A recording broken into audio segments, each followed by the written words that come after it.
My name is Stuart Gill. I'm a Master of Queen's College, and it gives me enormous pleasure to welcome you all here this evening on a wonderful spring evening in Melbourne. As compared with the last event I was at, the first special guest, which was a wonderful Scottish evening Saturday night at City Hall.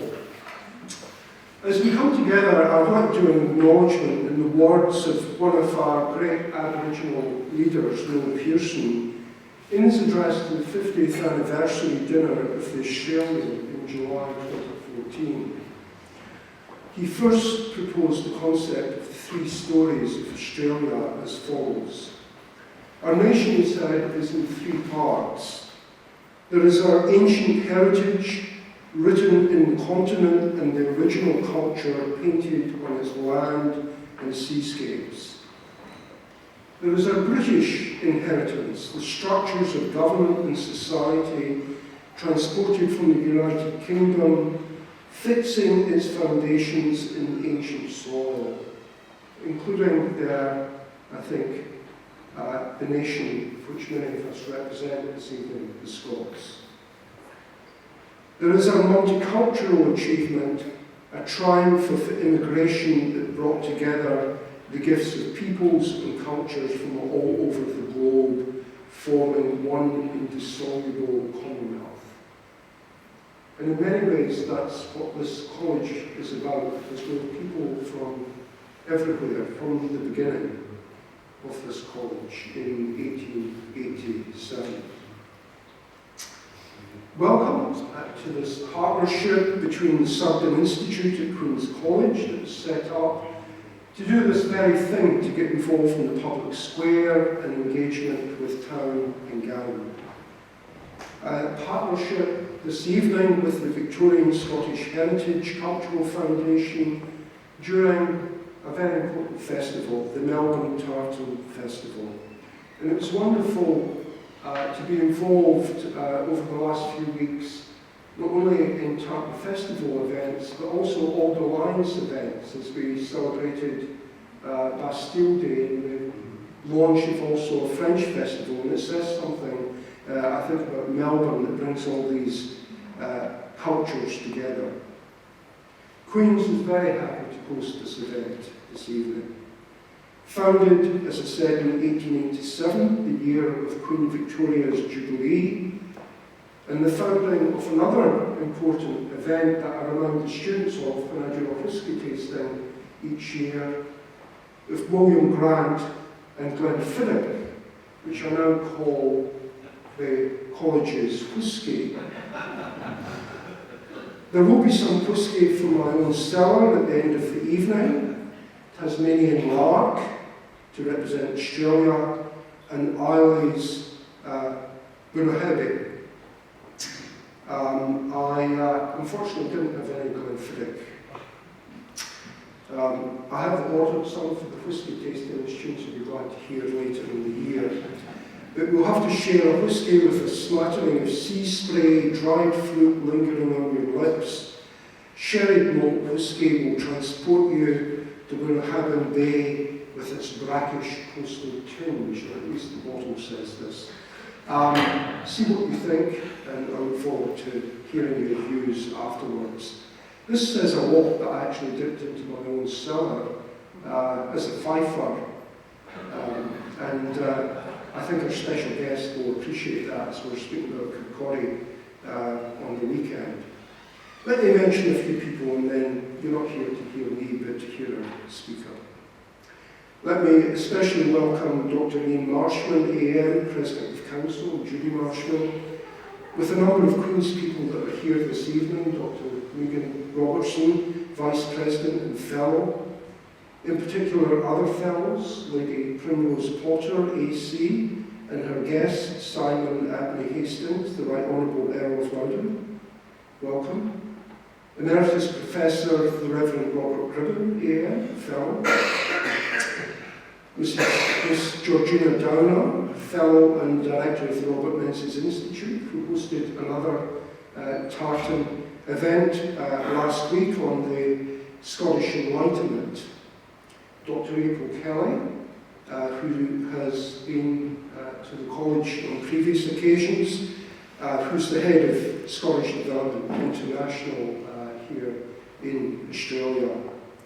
The Honourable Ted Bellew, AO, former Premier of Victoria, Dr. David Kerr, AC, former Minister for Education and Chieftain of the Melbourne Scots, and Anne-Marie Kerr, the President of the Victorian Scottish Heritage Cultural Foundation, Mr. John Jeffreys, and Mr. Reg Davies, the Chair of the Scots of Victoria Coordinating Group, and the force of nature behind the festival, the CEO of the VSHCF, Carol Davis.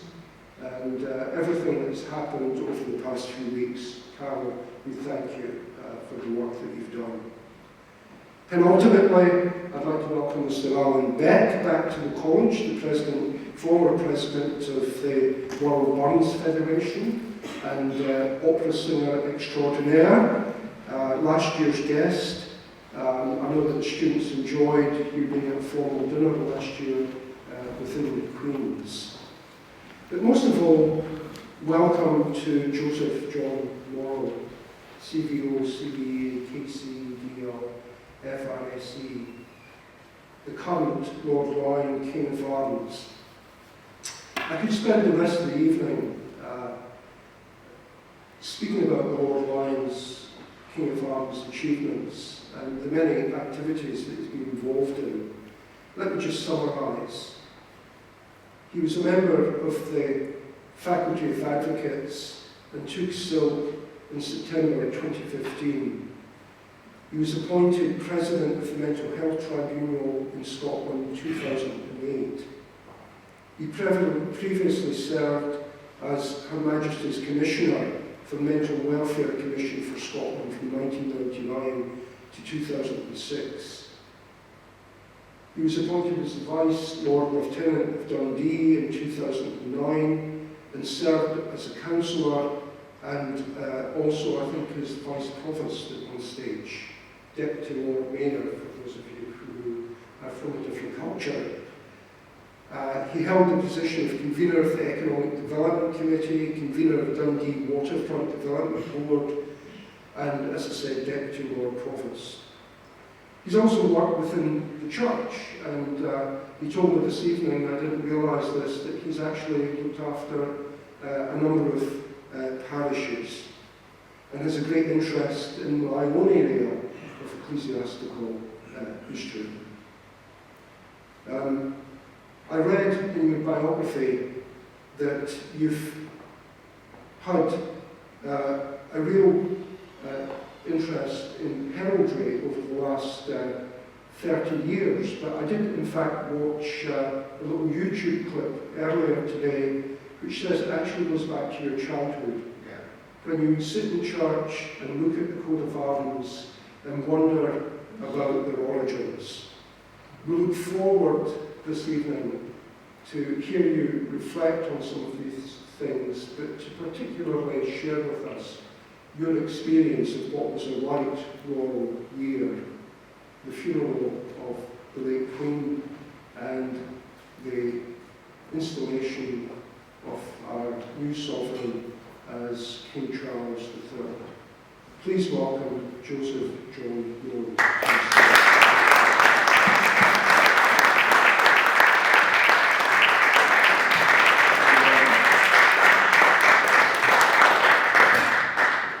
Well, Master, my lords, ladies and gentlemen, can I say it's a great privilege to be here with you tonight. And I want to, first of all, put something right.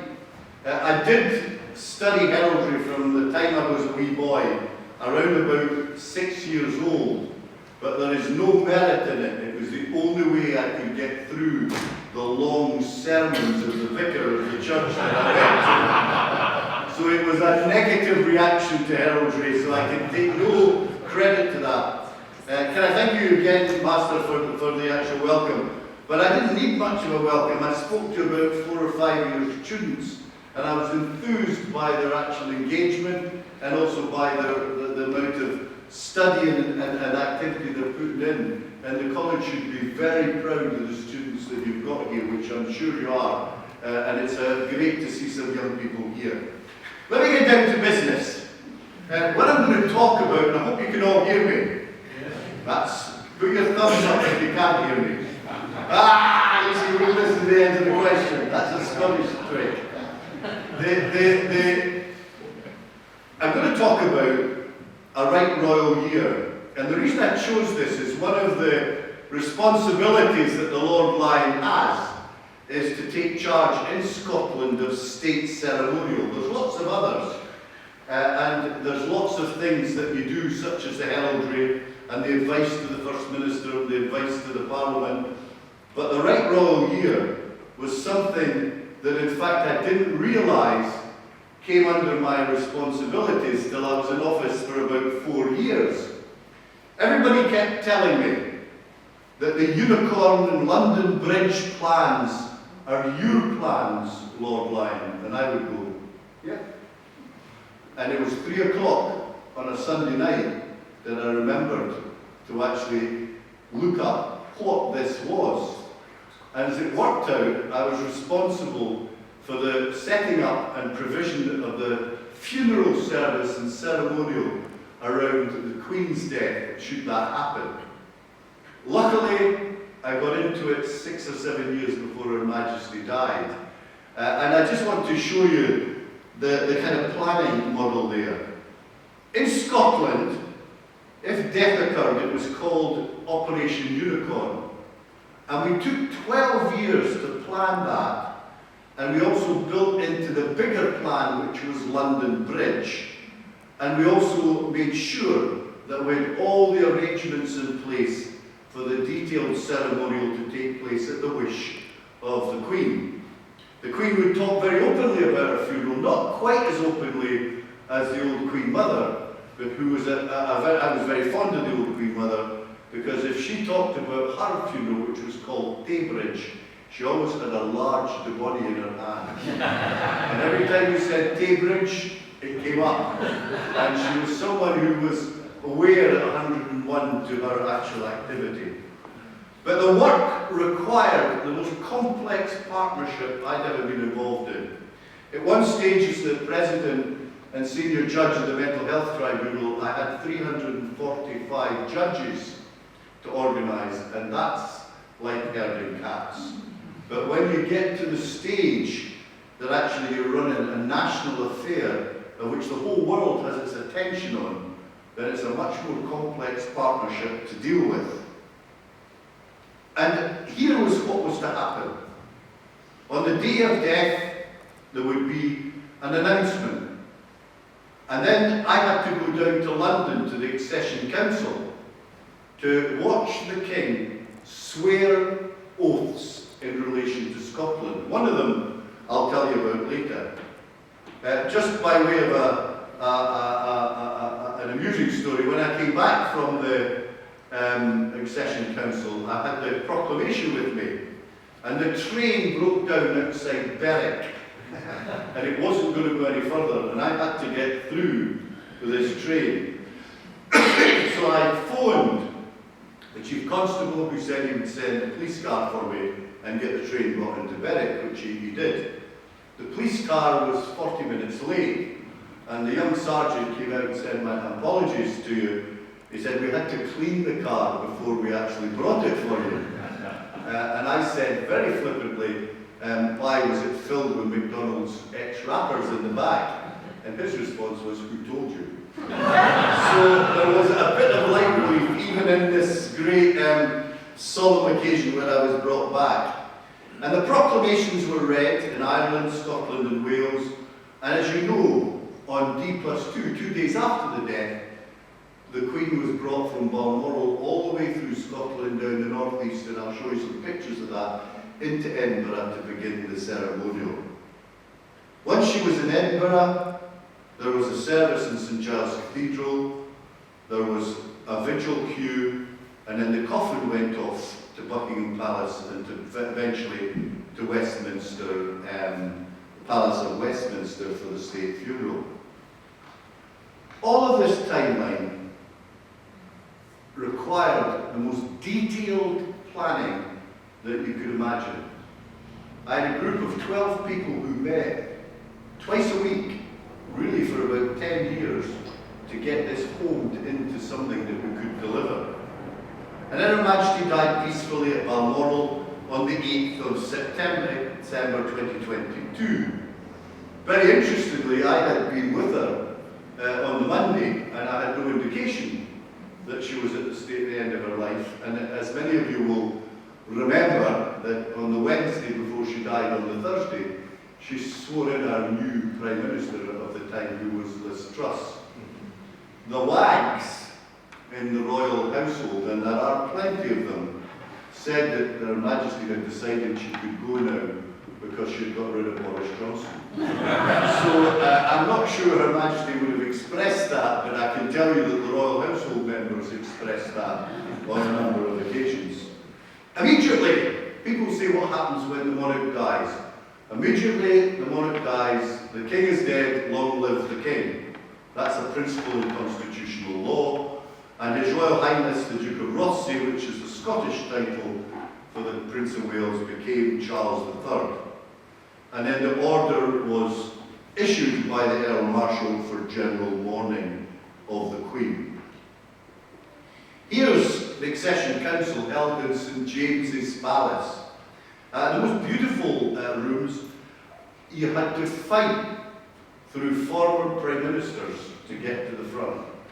They all got to the front and stuck there and kept you behind. Luckily, I was in full robes and I was off to a special bit for me, so I didn't have to worry. So the great and good of Great Britain gathered to witness the King signing and taking the oaths that were necessary to be crowned. Then the Privy Council approved the text of the accession proclamation. It was signed and then it was delivered at St James's Palace. Now at this stage I went out the back door with my proclamation under my arm. It used to be done 5 days after the proclamation in London, because that's what it took for a horseman to get from London to Edinburgh. Now it's so quick, we just get in the train up the road in 4.5 hours and we do it the next day. And you can already know the story of being stuck at actually Berwick. Very special occasion, and this was the principal thing that the King had to sign, which was that he would uphold the Presbyterian form of government in Scotland. And that went back to the Articles of the Act of Union in 1707. And the oath must be taken by the King before he can be actually crowned. So a very quaint theological approach to actually identifying and ratifying actually the bona fides of the monarch. But that had to take place. I had to witness it, and I had to sign the document to say it had been done properly. So when that was done, off I went in the train to Edinburgh to get dressed up to give the proclamation in Edinburgh. Now the proclamation was given, and this is the only time in the state ceremonial where the half-mast for the Queen disappears, full mast of the flags, and that's to recognise the new King. And I delivered the proclamations in Edinburgh at the Market Cross. Now that's a kind of Scottish term that some of you will recognise, but it's just where the centre of the market area used to be, and that's where all public proclamations used to be. In medieval times, that was your social media. That's how you got information, by going to the Market Cross and hearing what was said. The Market Cross was the first proclamation, and then at 12:30 I went up to the castle to do the second proclamation. There was a marvellous occasion at the police reported to me at the proclamation that during the first proclamation for the Market Cross, a man booed, and then he was very quiet. And when I asked afterwards, they said that they thought it was the expression on my face that had made him actually be quiet, because I looked like thunder. I wasn't aware of that. But when it came out in the discussion, there was two friends of mine who were 20-stone farmers from the borders that were on either side of him. And one turned to the little chap, who was actually a little chap, and making the complaint, and said, you better not be booing at the Lord Lyon, because you'll be in for it if you are. And he said, no, it was the king I was booing. And that got around all of the FRSE. And of course I was teased about it. But there's the 3 cheers to the king.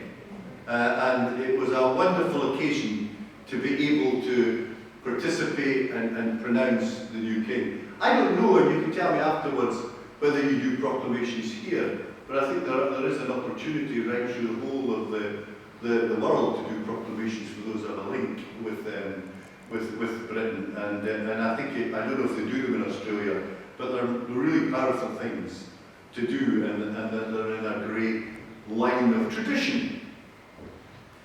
After the proclamations, the coffin left Balmoral.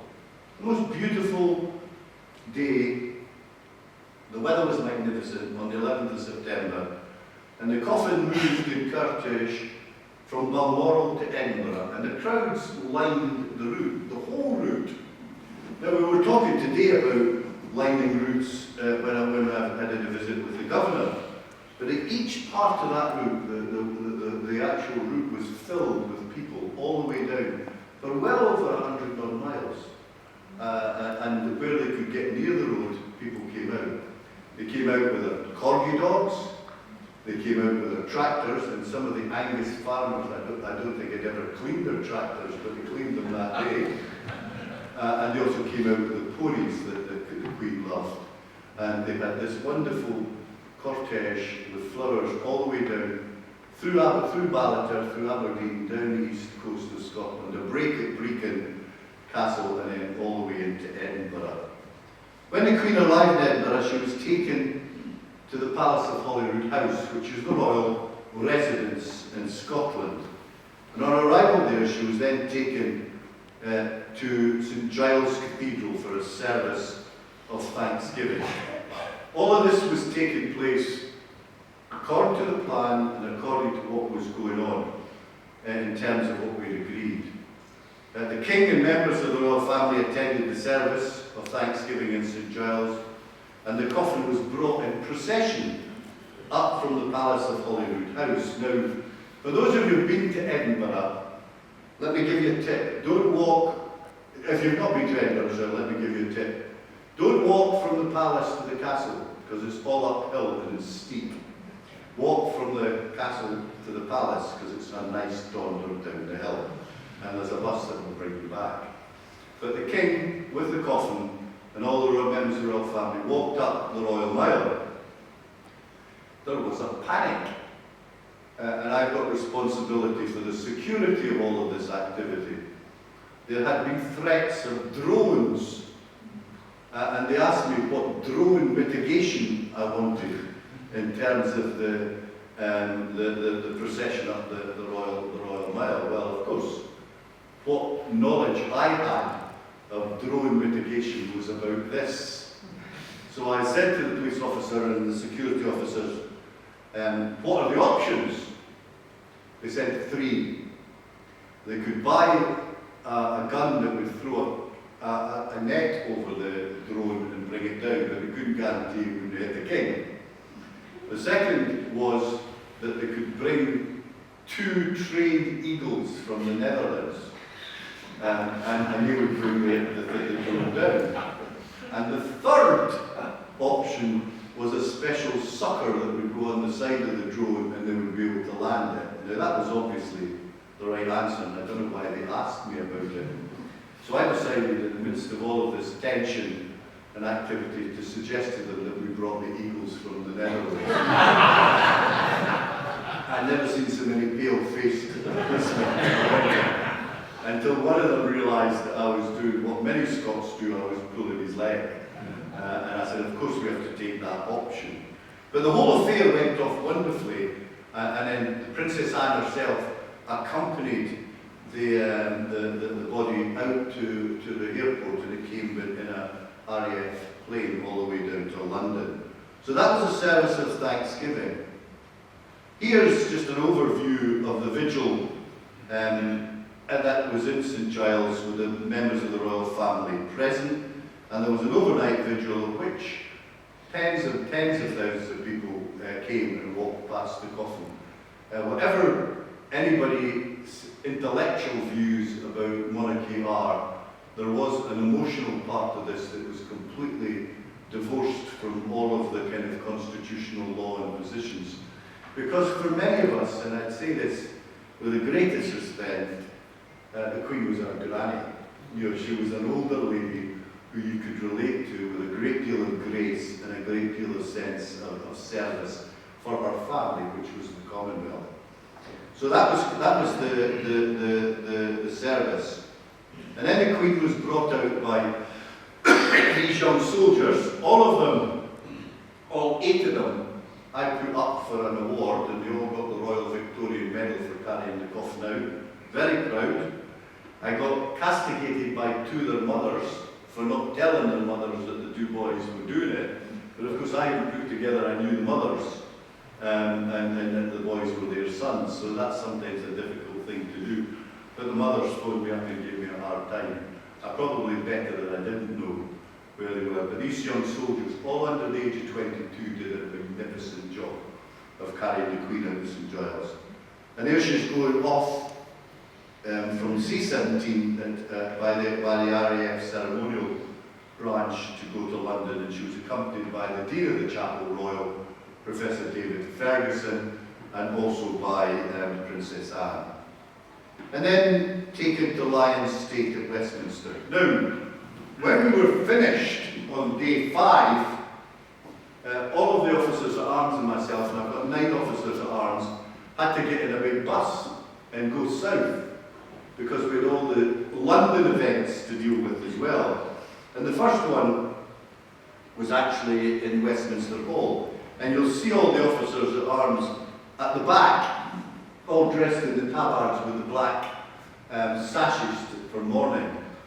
When we arrived there, it took about 3 minutes for the rivalry between the Scots and the English to come to a head.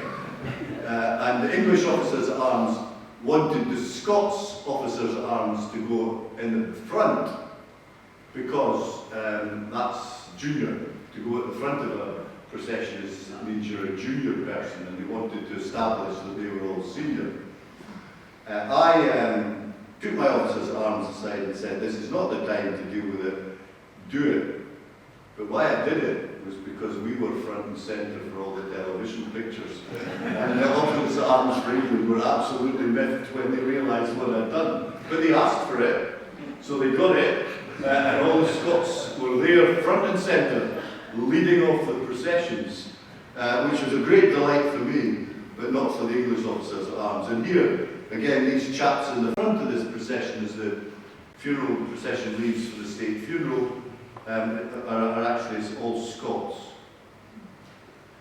Here's one of the chapel, the Queen, where she was sitting in, where she was where she was situated in Westminster Abbey, and the young soldiers again brought her out, and it was a very significant and poignant movement as we moved through Westminster Abbey to begin what was a 6.5-mile march in 2 parts to go to Windsor. There's the officers at arms, Scots front, that's it. The white chap with the white hat is the commanding officer, and we were up in front, and everyone saw us all the way through London. 3.5 miles through London with 15, I had 15.5 pounds of regalia on. I lost 11 pounds on that day, but after 3 or 4 pints the next day, I put about 10 of them back on. But it was a very, very taxing exercise to do this in terms of the marching. And the next one shows the Kings of Arms, and I'm in the middle, marching from the Abbey to Westminster Arch. The chappie on your left, the farthest away one, he could not march. No matter what I did, I was going 1, 2, 1, 2, and he could not keep in step. And the lady behind, in the black, she's Black Rod from the Parliament, and she kept shouting at me, "Lord Lyon, get that man into step." Try, get him into step, and he got quite heavy duty. And I had to say to her, he just didn't have any coordination, so there was no way I was ever going to get him into step. And we marched up to the Wellington Arch, got in a bus, and then we went to Windsor. Now, I'd done the march at Windsor the night before in the dark, and found it quite an easy march up the long avenue, which is about 2 miles. But then, when it was daylight, I saw that, in fact, the 2 miles up the long avenue was uphill.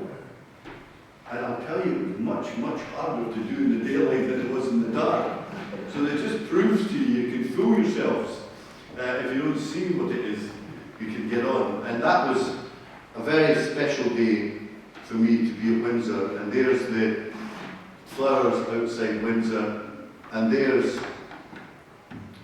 I'm at the very back of the, if you can see, I'm at the very back, just along from the King. And this was at the committal service. Theologically and constitutionally, there was a change in the language here. Up to the point that they removed the royal regalia from the coffin. All the prayers referred to her as Her Imperial Majesty, etc. And then afterwards, when the crown and the sceptre and the sword were put on the altar at St George's Chapel, they referred to her as our daughter, a daughter of God, and our sister Elizabeth. So there was an equality that crept in, both politically, constitutionally, and in terms of the theology, once she had been stripped of the if you like, the marks or the symbols of monarchy. Very moving service for me, that. And that service there at St George's was probably the bit that I got most emotional at, to watch, a family mourning someone who had served them and actually say goodbye to someone who was had been such a great servant of Britain and of Scotland. There we go. That's done. Just a story. I got back into London, took my robes off, went outside St James's Palace, flagged down a taxi. Glad I got one. Took me back to my hotel. And the taxi driver would not take my fare because he'd seen me on the television and wanted to feel part of what the ceremony was. And that was the only way he felt he could give in to be part of the ceremony. So I didn't get too surly about it, but I'd rather have paid my taxi fare. But it just gave you an example of how people wanted to feel part of what was going on in terms of that funeral. But let's leave the funeral. Immediately after that, I was working. Well, the first statement that came out from the palace to me was start preparing the funeral of Charles III. And I had just finished his mother's funeral. And then luckily, a week later, there was a letter came out about the coronation, and it was fixed for the 6th of May in Westminster Abbey, and that's the Scottish cipher of the monarch. It's a slightly different crown from the one that's used in England. And we got ready for that. But there was something that had to happen before the coronation in Scotland to make it work. And that was that as Edward I had taken the Stone of Destiny from Scotland in enmity, and the Queen had returned it to Scotland as a sign of unity, we had to pass it back down to London to allow the coronation to be valid, because without the Stone of Destiny, which is an old historic block of stone, you cannot create the King of the Scots. And that's a very different concept from being monarch of Great Britain. And so we had to remove the Stone of Destiny from Edinburgh Castle and take it to to Westminster Abbey. The Stone of Destiny is this ancient symbol of actually Scottish monarchy. And it was for many years was situated in Sugden Abbey, and that's where the inaugurations of the Kings of Scots took place. And my predecessor role, which was the High Sheriff of Scotland, that person would go and read or recite the 9 generations of the king to be inaugurated as a way of validating his right lineage to do that. And that's why I have lots to do with the lineage activity. So the stone was taken down. A lot of fluttering about this. Oh, lots of people were shaking heads. What if it gets hijacked? What if somebody sticks it up in the castle and we can't get it out? So I unfortunately was overheard to say, oh, it won't matter because we're sending it down in a Tunnocks tea cake lorry. Now, many of you won't know what Tunnocks tea cakes are, but they are the most delicious Scottish biscuit, but guaranteed to block your heart. They're full of cream, and Boyd Tunnock, who's the factory owner, is a great benefactor of lots of things in Scotland. And so I told them, what I did realise that this was overheard, and people were looking for the Tunnocks tea cake. And they thought this was a disguise to get the Stone of Scotland, as good as the Stone of Scotland out of Scotland. It had gone 20 odd hours before they put it in the press, and so I was very happy that we got it out of the castle and down to Westminster, and thereafter it was placed in the throne in readiness for the coronation. And that coronation, there was 2,200 people attended from 203 countries, but without that stone, there was no possibility that we could have actually carried out the coronation of Charles III. And then the whole event itself took place. It was a wonderful day. Pretty rainy, but it was okay. And the Earl was there carrying the spur. He has the hereditary right to carry the spur.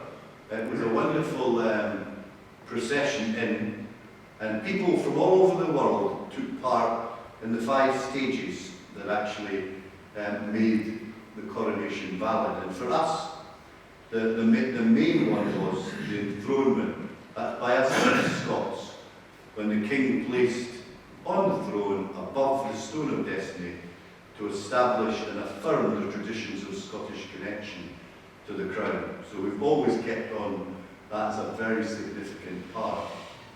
Now, I am going to show you now what I think was the best picture taken of the whole coronation. I don't have to look smug. The background to this is that they banned the use of coronets and crowns by the peers. And someone had told them, told the Earl Marshal that he wouldn't get away with that with the Lord Lyon. The Lord Lyon had a crown, and he would wear it no matter what the Earl Marshal said, because he had an independent jurisdiction in Scotland, which I do. I never opened my mouth about this, by the way, but the solution was that the 4 Kings of Arms were allowed to wear their crowns. And my family were mortified. They were mortified that I dare go out with a crown on my head in public and have it photographed. But I enjoyed it, I can tell you, I absolutely enjoyed it. And of course, the reason I'm so smug there is I just stood for 3 hours, and I'm absolutely delighted to be actually out in the fresh air after that. So that was a wonderful day for me, and the coronation took place in a way which was of traditional form. I'm not sure how it will go again, but it certainly was of traditional form that it took place. And then there was another thing we had to do. The king had received the arms of England in terms of the honours, the crown, etc., etc. But he had never received, and has to receive, the Royal Honours of Scotland. And that fell to me to arrange 8 weeks after the coronation. Two things that happened there was I changed the style, and it was no longer just for those, with respect to those who have titles here, for those with titles. I brought 100 people in a people's procession from Edinburgh Castle to St Giles to participate within the honours service. And there was a head boy from one school and a head girl from another school were the escorts for the honours, so there was lots of participation. The Royal Honours of Scotland are probably the oldest in Europe. They consist of a crown, a sceptre and a sword.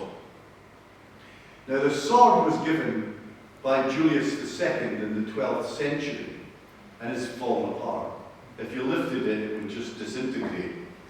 So within 8 weeks, I was commissioned by the King to create a new sword for Scotland, the Sword of State, and we called it the Elizabeth Sword, and it would be used with the crown and the sceptre, which were the oldest jewels. And we presented it to the King just 2 or 3 days before the Royal Honours service, and there's the sword lying there. If you, I'll try and get a better view of it for you.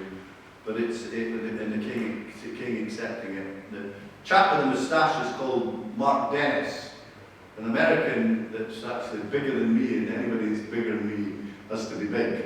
And he's got a fascination, absolute fascination in design, symbolism, heraldry, huge knowledge of it. And so the King was given the presentation of the new Elizabeth sword on the 4th of July. And then we moved straight in the 5th of July to the ceremony of the Royal Honours. Now I was escorted, if you like, or driven around in Rolls Royce 1, which is the top state car. I would have it any day. It's got plenty of room in the back of it, and got nice facilities. And I was driven up and down the Royal Mile to collect the Royal Honours. And this is the pipes and drums bringing the Royal Honours down from the castle, and my car's just behind it. And it was the most wonderful experience to be able to see people out there enjoying themselves.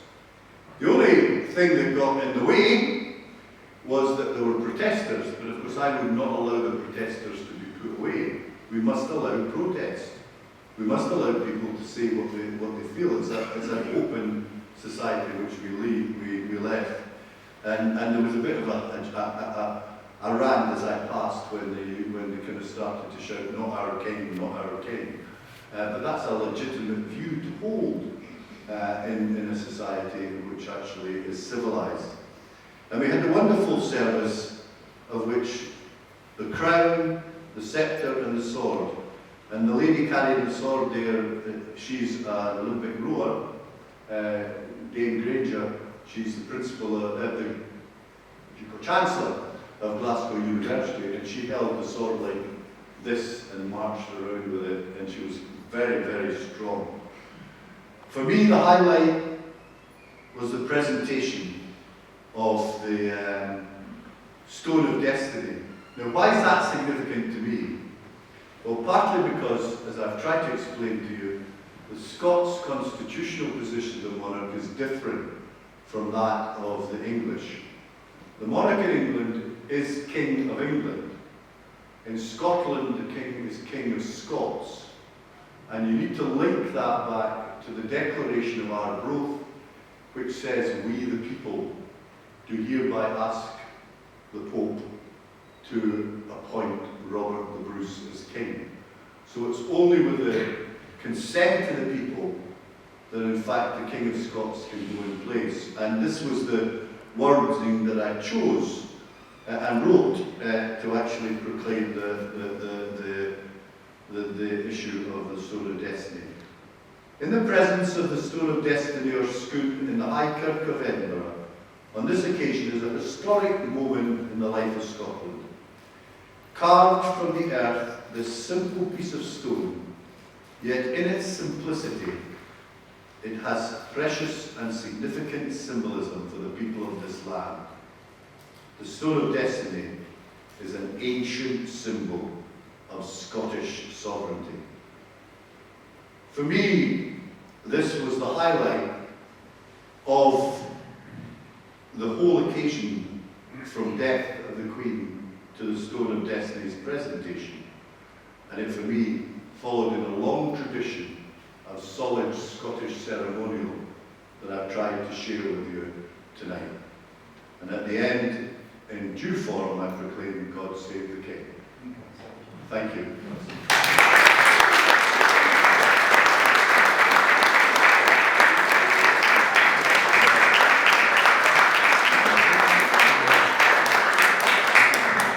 Dr. Morrow, thank you very much for that sharing with us. I greatly appreciated it as a historian, and your political and theological insights along the way, I think were terrific.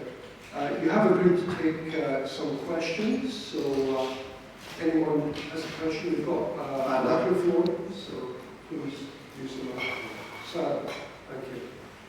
One of my former students from another college, but that's okay. Can you say what you do, so I know at least what context you're in? I'm not here in an official capacity, but I am active in the North East League, which is my interest, which leads to my interest in your address. I've got a question in two parts about the presentation of the Royal Honours of Scotland. The first part relates to the contrast with the publication of the order of service and broadcasting of the service. So, for instance, with the English coronation, and I'll call it that because there were aspects of it that were very distinctly English. For instance, the Church of England having a website for a month beforehand, we will publish the liturgy on this date at this time, and they duly did a week before the ceremony. And of course, the coronation service itself was broadcast live all over the world. It was on every television channel here. In contrast, I went to the website of St Giles Cathedral. I looked everywhere I could to try and find the order of service in advance. I found it published maybe a week later after the ceremony had taken place. There was no way in Australia anyway to watch the broadcast. I don't know if that was different in the United Kingdom. I could speculate about the reasons for that, but I'm curious to know if that was a deliberate decision that was made. And the second part of the question relates to the protesters whom you mentioned. Now, they were very strategically located. When the royal family, members of the royal family, were arriving at St Giles Cathedral and getting out of their car and the national anthem was being played, you could very clearly hear "Not my king, not my king." Now, I absolutely agree with you that the arresting campaign that went on in London during the coronation was probably not a very good look. But on the other hand, could you have perhaps got a rent-a-crowd to stand in the strategic positions so that that might not happen without infringing the protesters' rights to express their views? Okay, both of those are... The first reason that it wasn't published beforehand was simply that we were actually still working in real time. If you think about it, from September to July is not a long time, and nobody would pay attention to us in London or in Buckingham Palace till after the coronation was out of the way. So we had really from the coronation to July to do it, and it was right up to just a few days before the final proof was through out. It was recorded by the BBC and it won a prize. And more importantly, the concert that was on before, which reflected all the Scottish music from every kind of aspect, was put out on Radio 3 as a concert beforehand and won a prize as well. So it was available, but also we've got to be conscious that a lot of we didn't want to take away from the London event. We wanted to make it a Scottish event and make sure that it was held there. But that was the reason, we just didn't have the time. We only got permission to fix that Thursday, that day, about 8 weeks prior to it. Now, so it's very just simply practicalities that were to do with that. The big thing about protesters were that when they were in London, and they were badly treated in London in my view, the police broke the law, and that was proven to be the case, and they were shoved out the way. They were in hyper mode. So they said they were coming to Scotland in mass, and they said they were going to disrupt the whole of the Royal Mile. And there was originally the protesters area down at the palace. They refused to go there, and they chose that protesters area. Now the balancing act was: did we let them there, knowing they were all there, and work around them, or did we leave them on the Royal Mile, which is a very narrow street where they could have thrown paint or all sorts of stuff. So it was a conscious decision to put them there. What backfired, it was not their protest, but the police didn't do anything about the high-speed speakers, and they should have taken them off them. And that was where all of that came from. We mitigated it for the king, and we mitigated it in the service, although you could hear them inside the service. On the recording, you couldn't hear them, because it was all kind of taken out. But it was a decision about: do we let them come, and we let them come and go where we don't know where they are or what they're going to do, or do we give them a place that they want, and we can control them? And that was the decision that was made. It was my decision. It wasn't popular, but it was my decision, because I felt if they were up and down the Royal Mile, it would have caused there's bits of the Royal Mile where you can almost touch the cars as they come through, and we didn't want any paint or anything thrown in that particular direction. So it was a judgment call. During the last Thistle installation in July this year, we put them a bit further down and back off down behind the cathedral. It worked better. So we've learned where to do, but there was only 13 of them wanted to come. There was 300 wanted to come to this event, and it was basically because they'd been ill-treated in London. And we got, believe it or not, and you might not appreciate this, but they wrote us a very thankful letter that they got allowed to protest. Which I think is about how do you hold together diverse views, and how do you control it? But in fact, that's what that was all about. And I don't think there was any other place we could have put so many that would have mitigated it down. But we could have taken the speakers off them if it was thought of. So that was the background to that. Dr. Morrow, thank you for that. We might have appreciated your advice recently with protesters here at the university. Alan, I would put a hose on them, but that's another matter. But you've got to seem to be civilised. Students shouldn't protest, they should be working. You hear that? Nah. Can I just add to that there were a significant number of monarchists who were there, my wife being one of them, because I was in the parade coming down. My wife was stationed with a number of people not far from the protesters, and as they chanted "God Save the King" and they got to the word "King," my wife and the crowd who were there were chanting "God Save the King." So they were saying not "God Save the King," not "Our King, God Save the King." The problem was that the BBC weren't interested in the monarchists; they were only interested in the protesters, and so they were specifically aimed at picking up their chants, rather than the people who were actually chanting "God Save the King," and there was a number of them. I can assure you of that.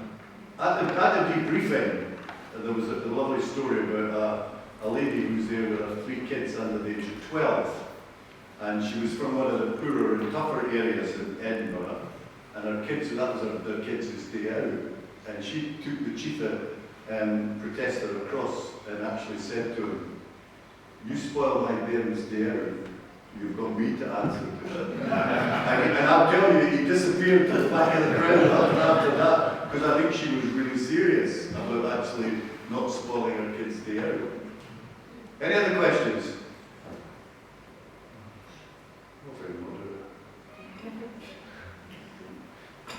Thanks very much again. Well done. Dr. Morrow.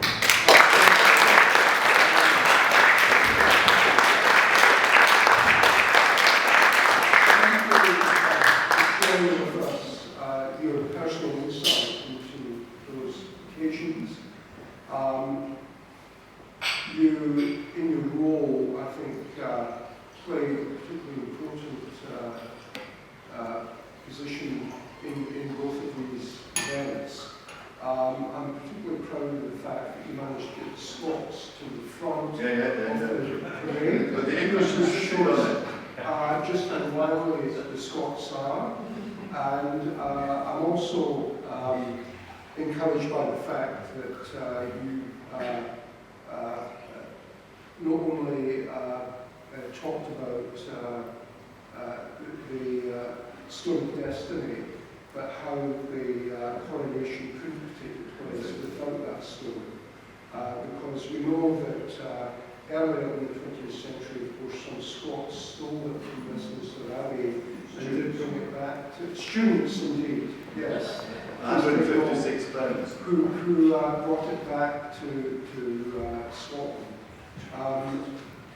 This is the first time it was actually met this weekend. I'm very proud of the fact that as Morrow and K-Farms, you play such a crucial role in the, not only the Scottish but the British Constitution, and you play such a significant role in these historical events. And you should be proud of the crowd. So please join me in thanking Dr. Morrow for being with us this evening. And we do have more drink, and we have food to accompany the drink. And there is some whiskey from my cellars. I'm actually giving that up. That's an enormous sacrifice, and we appreciate it. And we do have a little gift for you. You did say to me the other night that you came from Concordia originally. So from one fifer to another, I'm actually giving you a present to take. There you go, that's unusual.